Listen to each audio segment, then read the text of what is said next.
Desmienten a Anabel Hernández. No, no llena a Anabel de hacer el ridículo. Y se me hace raro, que le contesten a esta señora. Siempre hemos pedido que no se queden callados, güey, que contesten, porque acuérdense que el que calla otorga y a veces la confusión viene por eso, porque se quedan callados. Bueno, la Secretaría de Marina le contestó a Anabel Hernández, hablaba Anabel Hernández del caso Carlos Manso y el complot entre la Marina, policías y bueno, ya le contestaron a esta mitómana persona. Jamás muestra pruebas de lo que está diciendo. Es por gente como Anabel Hernández que se debe de regular ya el derecho de las audiencias con estos nuevos agregados en redes sociales que hará en estos días la presidenta Sheinbaum Pardo. Anabel, pues tú eres una muestra de que esto urge. Bueno, el PT, habemos problema en el PT. Hay una diputada del PT que está denunciando al gobernador de Oaxaca, Jara, de amenazarla de muerte. No hay que tomar esto a poco, no hay que tomarlo a la ligera, porque ya no queremos más desgracias, la verdad, ya no queremos más desgracias como la de Carlos Manso por no poner atención. Esta mujer pide ayuda, pues désenla, protéjanla en lo que sean peras o sean sanas, nos conviene a México ya no avanzar con este asunto de asesinatos de periodistas, alcaldes, diputados. Oiga, no, esto tiene que parar y este gobernador de Oaxaca, el gobernador Jara, tiene muy mala fama este señor, muy mala fama tiene Jara y sí deberá, insisto, sí deberá Morena, sí deberá poner cartas ahí en el asunto. Ojalá y no lo tome a la ligera, güey. No queremos consecuencias. Pero bueno, la presidenta Claudia Sheinbaum Pardo insistió en que Estados Unidos debe aclarar cómo ocurrió el traslado de Zambada allá a los Estados Unidos. Entonces, para México, no es para la presidenta, para México, para el pueblo de México, es indispensable que todo esto sea clarificado. No es un asunto de, qué bueno que detuvieron al Mayo, bueno, qué bueno que está detenido, evidentemente, pero la manera en que se hizo, y si tuvo que ver con una injerencia de las agencias de Estados Unidos en nuestro país sin la intervención de México, es muy relevante. Y también, hay que decirlo, la manera en que se generó un conflicto en ese grupo delictivo, que tiene una situación de violencia en el Estado. Si fue promovida esta división de un grupo delictivo por parte de alguna institución del gobierno de los Estados Unidos, pues también se tiene que decir, porque finalmente no fue la autoridad mexicana quien detuvo a un delincuente, a un presunto delincuente. Entonces es muy relevante que todo esto se clarifique, por el bien de las relaciones y por el bien de nuestro país y de Estados Unidos también. Porque no debe ser así, lo hemos manifestado siempre, la relación entre México y Estados Unidos debe ser de respeto mutuo. La relación entre México y los Estados Unidos debe de ser de respeto mutuo, dice la presidenta Sheinbaum Pardo. El que seamos socios no quiere decir que somos subordinados, que tenemos que obedecer órdenes de los Estados Unidos. Relación sin subordinación. 4 puntos indispensables en la relación. Y cualquier acuerdo adicional que se haga tiene que tener estos principios para poder avanzar conjuntamente. Y en muchas cosas tenemos mucha relación con Estados Unidos, con distintas instituciones del gobierno de Estados Unidos en materia de seguridad. Pero ellos saben, incluso lo dijo todavía ayer o antier el secretario de Seguridad que estuvo aquí con nosotros, incluso creo que el de la DEA lo dijo también ayer, Dijo, México es muy celoso de su soberanía y eso lo tenemos que entender. Lo dijo Mullin, se apellida, ¿verdad?, el secretario de Seguridad, y lo dijo Terricol. También dijo otras cosas, pero no me voy a meter en eso. Pero ambos dijeron, México es muy celoso de su soberanía y nosotros tenemos que respetar eso y coordinarnos bajo ese, bueno, eso es lo que pedimos, respeto a nuestra soberanía. ¿No sería entonces, no ve necesario otro acuerdo más allá de lo que hay, presidente? Lo que tenemos es suficiente y está dando resultados. Presidenta, más Lo que tenemos es suficiente y está dando resultados, dice la presidenta. Estamos haciendo nuestra chamba.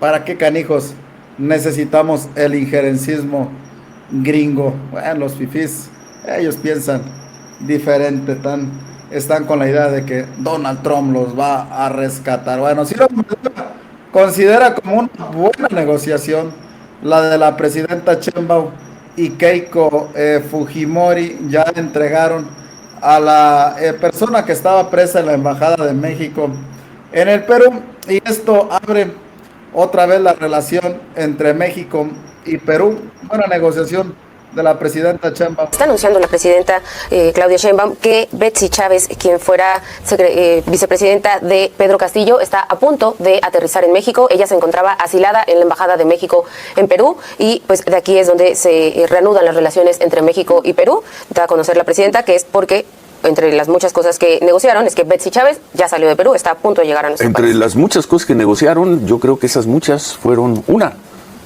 Bueno, a lo mejor negociaron hablarse bonito. Recuperar la embajada que estaba. Por eso, pero fundamentalmente la salida de esta persona, de Betsy Chávez. Si es así, gran arreglo diplomático, ¿no? Sí. Obviamente sale de Perú con el consentimiento del gobierno peruano de estar en México, tierra de siempre, ¿no? Para personas exiliadas, asiladas, de diferentes corrientes y pensamientos, y a cambio de eso, el restablecimiento de las relaciones, buen ejercicio diplomático. Con efectos inmediatos, Ciro, ¿no? Con efectos inmediatos, más rápido y sin show, ¿no? Sí, absolutamente. Para el caso de Betsy Betsabe Chávez Chino, que fue la vicepresidenta de Perú.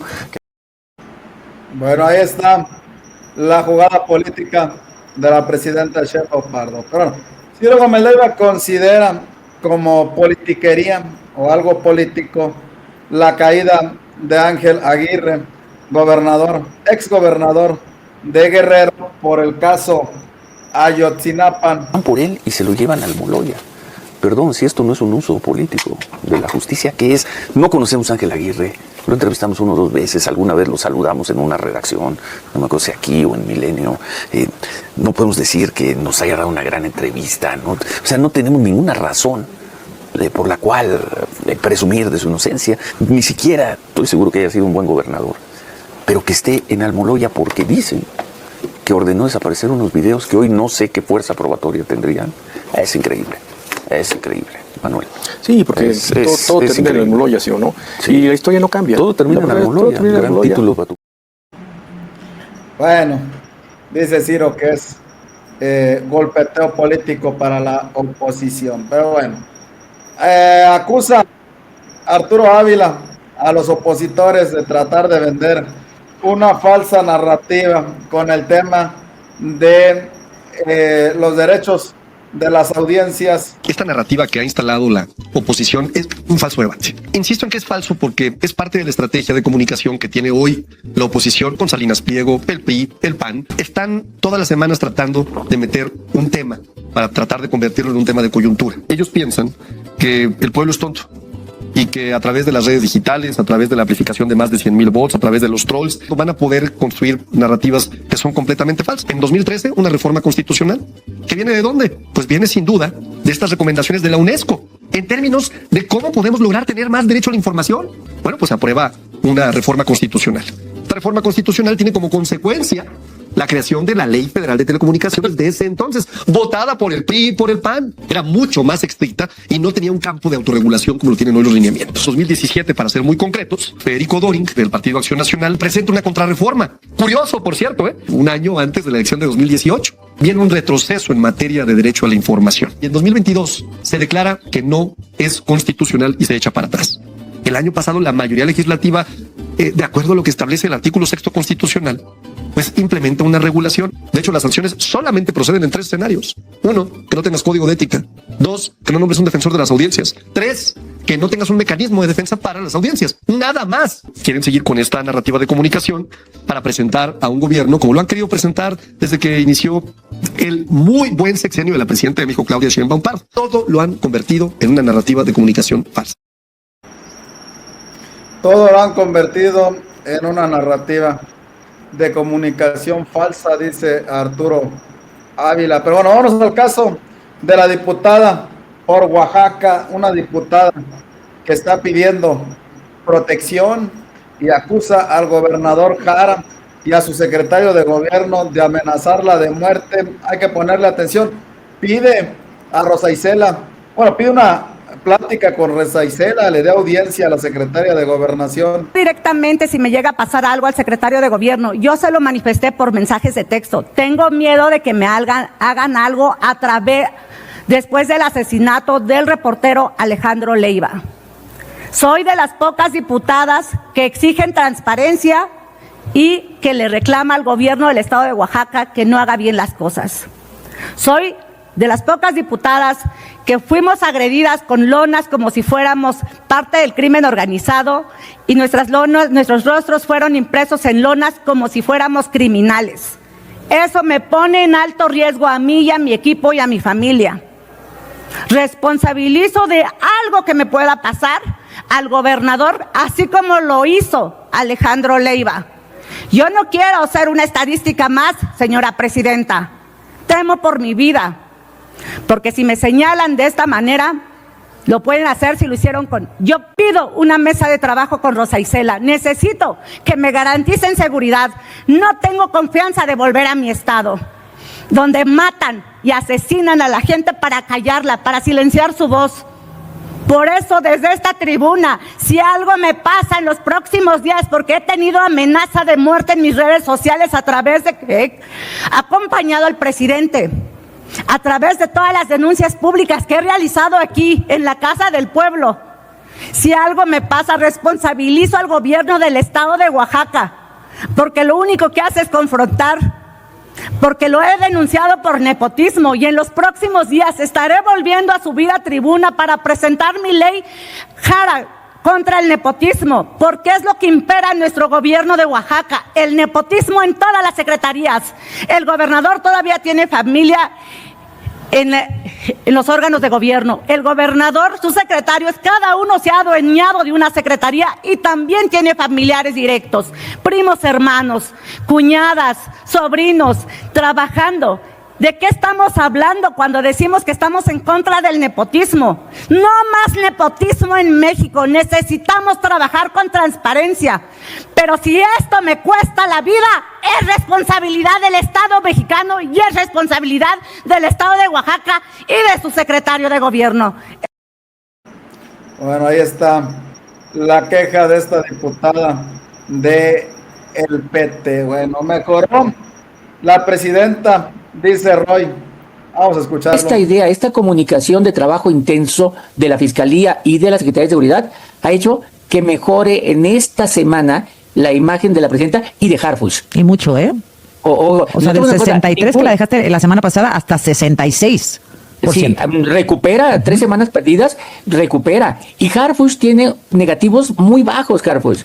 Tiene casi los mismos positivos que Claudia Sheinbaum, pero además muy bajos negativos. Nunca en la historia de este país había existido un secretario de seguridad, ni estatal ni nacional, con buena imagen.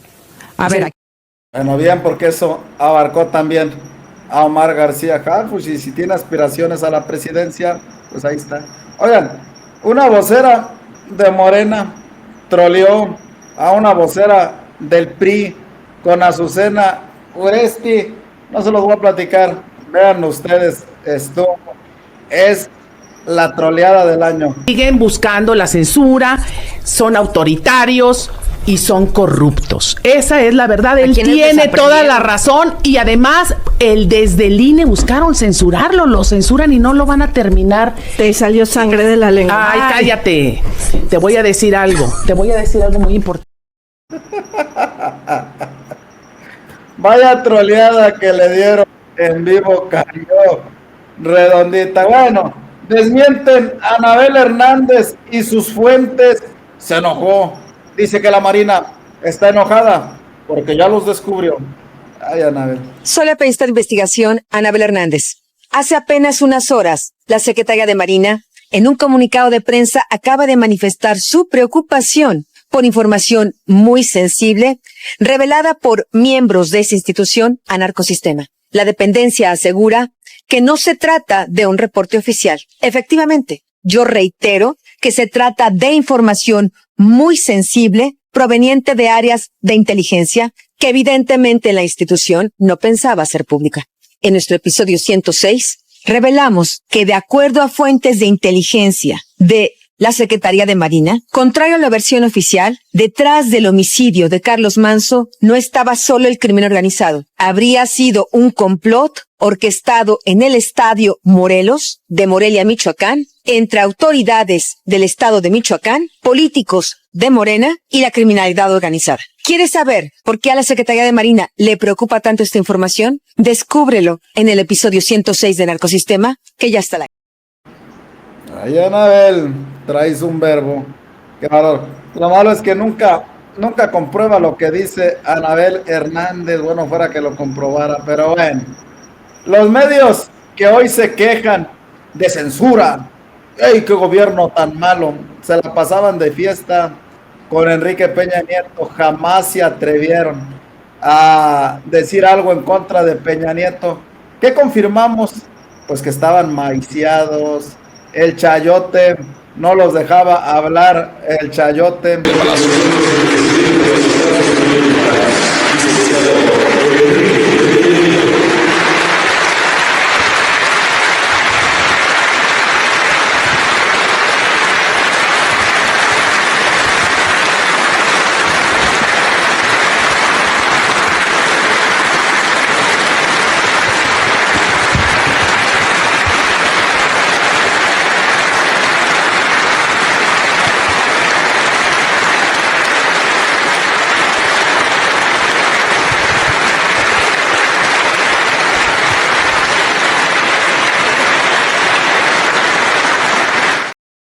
No, ahí estaban contentos, felices con su patrón, Enrique Peña Nieto. Ahí no decían de gasolinazos, ahí no decían de salario mínimo, nada, todo era felicidad. Pero bueno, Luis Cárdenas fue a MBS, arremete contra el gobierno de Chemba Pardo, puras mentiras fue a decir el señor, y después lo corren de MBS.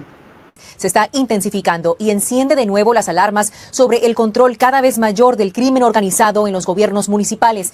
Desde que la presidenta Claudia Sheinbaum asumió el cargo, 14 alcaldes han sido asesinados. Esto pone a su administración en camino de superar la cifra registrada durante el mandato de 6 años de Andrés Manuel López Obrador, que fue de 26 alcaldes asesinados. Expertos señalan que los grupos criminales están atacando cada vez más a los municipios, donde la falta de recursos de seguridad deja a los funcionarios locales especialmente expuestos a extorsiones y ataques violentos. Los atentados registrados en estados como Oaxaca y Michoacán generan nuevos cuestionamientos sobre si la estrategia de seguridad de México realmente puede proteger a los funcionarios que están en la primera línea de combate. Luis Cárdenas, periodista en México, me acompaña para hablar sobre estos temas. Bienvenido, Luis, a Fox Noticias. Andrea, es un honor poder estar contigo aquí en Fox Noticias. Gracias por tomarnos en cuenta.